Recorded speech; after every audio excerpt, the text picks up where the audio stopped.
Summertime, a great tune written by George and Ira Gershwin for the opera Porgy and Bess. It's essentially a minor blues with a simple melody, which makes it a great tune for beginners, and it's a favorite at jam sessions. Originally a ballad, it's most often played now as a medium swing, though it's easily adaptable to other styles like Latin or even funk.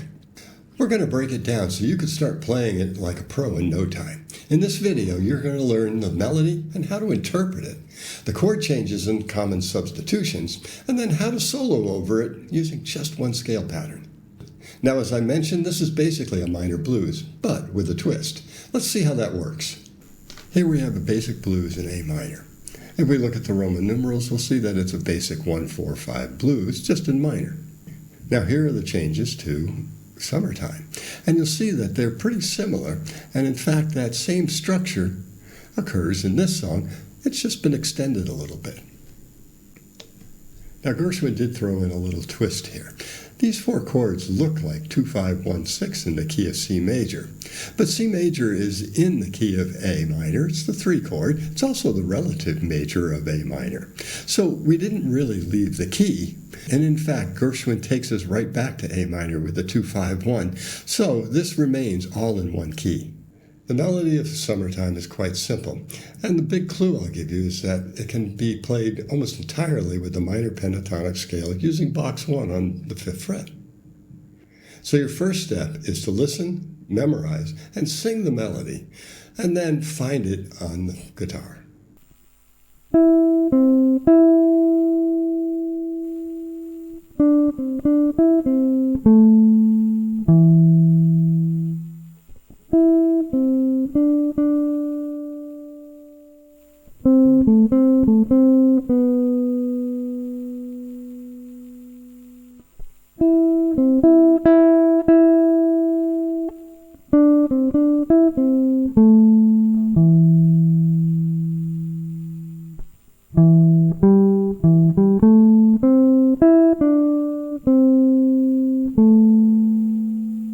The next step is to embellish the melody rhythmically. What you're looking to do is to move notes that are on the downbeat to the upbeat.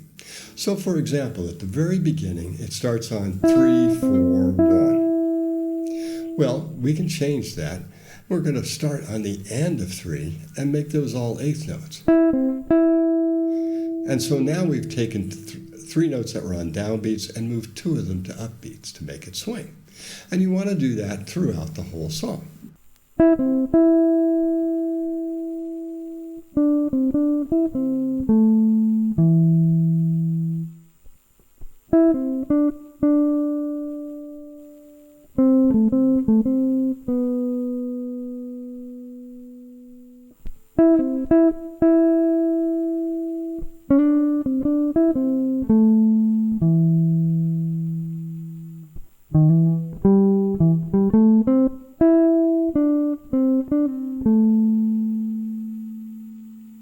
Next, we want to add articulations. The main articulations I use are scoops, hammers, pulls, and slides.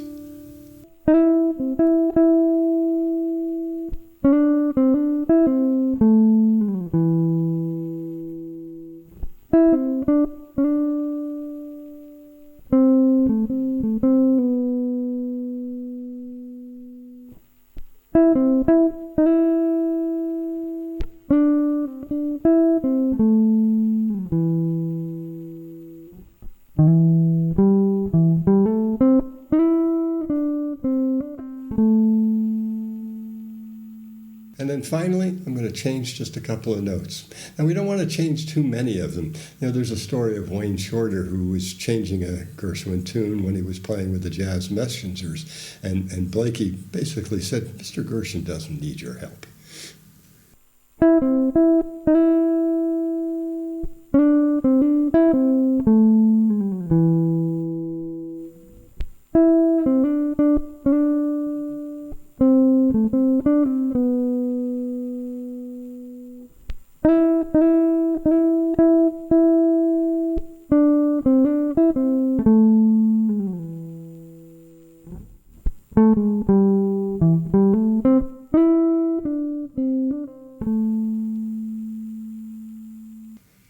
pretty good way to play that song.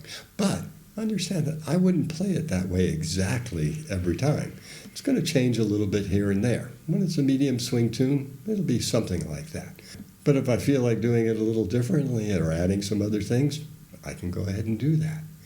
You'll want to practice this. It's one of the best ways to get a feel for the song and really learn it. Now, the chord progression for this is really quite easy. I'd suggest you start with shell voicings. And you need to know where the 1 chord is, the 4 chord, the 2, and the 5. You also need to know kind of the 2, 5, 1 into the C.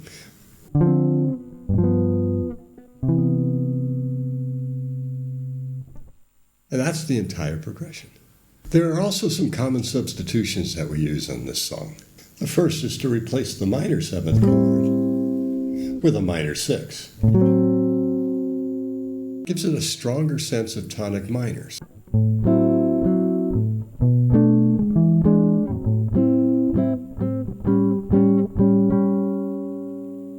And you'd use that all the way throughout. Another substitution that's really common is to replace the 2 chord, the minor 7 flat 5, with a tritone sub. In this case, F9. Now, you might think, wait, that's a 2 chord isn't a dominant chord. You can't replace that with a tritone sub, but in fact, you can.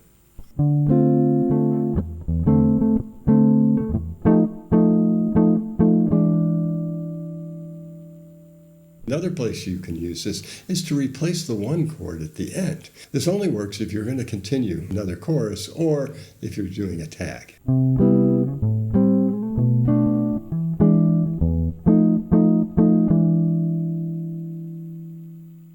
And one last substitution you might want to know.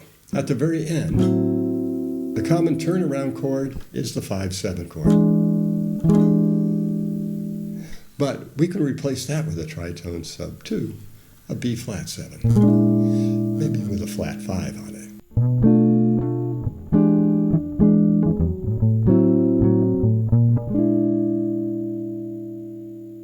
Now there's one last thing we need to mention about these chords. The 5/7 chord is either a sharp 9 or a flat 9. Those are interchangeable, and you can do both of them on the same chord. Now for comping rhythms, I'd suggest that you work on the 3 basic rhythms, but work on combining them. So now the 3 basic rhythms are the 4-beat, the Charleston, and the Woodside. And if you put those together, they sound pretty good.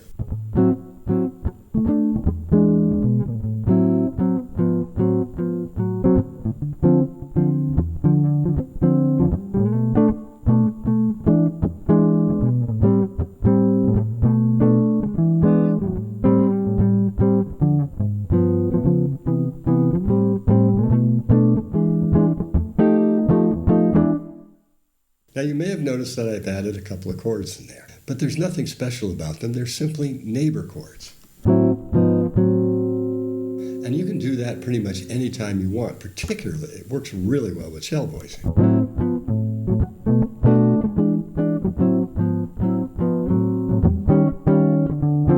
And then you can also just simply use it as a chromatic approach. Now, if you've made it this far, I'm going to assume you're kind of serious about learning jazz guitar. But you know, you can only learn so much from videos and books on your own. If you want to learn faster, you need the help of a seasoned pro who can provide guidance and feedback. And that's why I offer a free one-to-one lesson. We'll chat about your goals and challenges, I'll listen to you play, and then I'll show you what you need to be working on right now. So I'm sure you're thinking, he's just trying to sell me something. And of course you're right. If you're interested, I'll tell you about my coaching program. But I'm a pretty bad salesman, so if you say no, that's it. There's no used car salesman tactics here. But if you did get something useful from the lesson, I will ask you to take 5 minutes of your time to leave a short review online. It really helps me out. So sign up for your free lesson today and start playing better now. Now, because this is a minor blues, the minor pentatonic scale works just fine for soloing. The pentatonic scale in jazz is a framework as opposed to a cage. So we're going to be adding notes to it to make it a little bit more interesting. But you start out with the minor pentatonic scale and get the style down, how to shape a line, how to develop ideas, how to use the articulations that you were learning when you're using the melody, and how to follow the form and the melody while you're playing. If you're playing the pentatonic scale, I usually extend that box and combine pentatonic 1 and 2.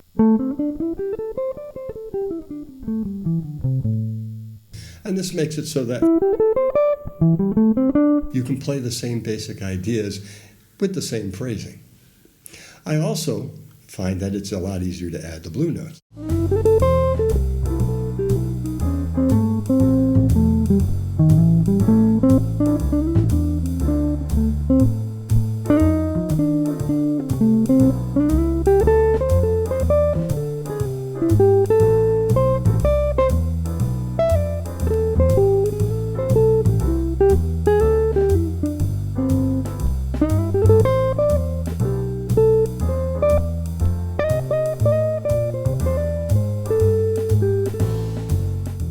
So that works okay, but we can do better. The first thing that we should do is make this a little stronger minor. Now when we get to the 5-7 chord, the E7 chord, that has one note that's not in the key, the G sharp. And so we want to target that note while you're playing the solo, only for that chord. And then the other notes, the G and the F are the flat 9 and the sharp 9, the C is the flat 13. That all sounds just fine. Now the pentatonic scale has 5 notes in it, and those 5 notes belong to a major scale. In this case, the relative major of A minor, which is C major. And so the notes we need to add are the 4th and 7th, F and B. So here we have the top of the pentatonic pattern. The B is here, and the F is here. And so now we have a major scale. And this will work nicely on the D minor chord. And it'll also work nicely in the 2-5-1 into C. Now finally, if you're playing the 1 minor 6 chord, that note is an F sharp, okay? Not an F natural. But we can find that right here. And we can also add the 9th to it. Now that ends up being A Dorian.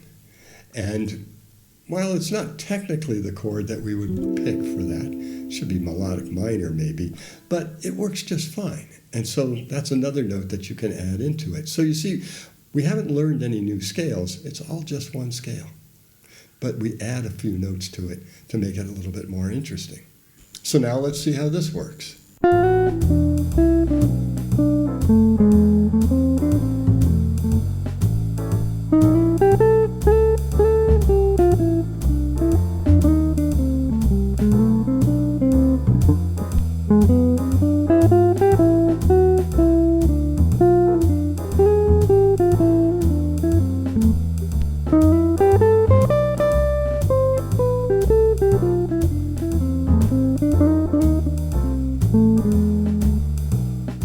For many tunes, the pentatonic scale makes a great starting point for your solos, but it's just a starting point. You have to learn how to add notes to it, or you'll just end up stuck in the box.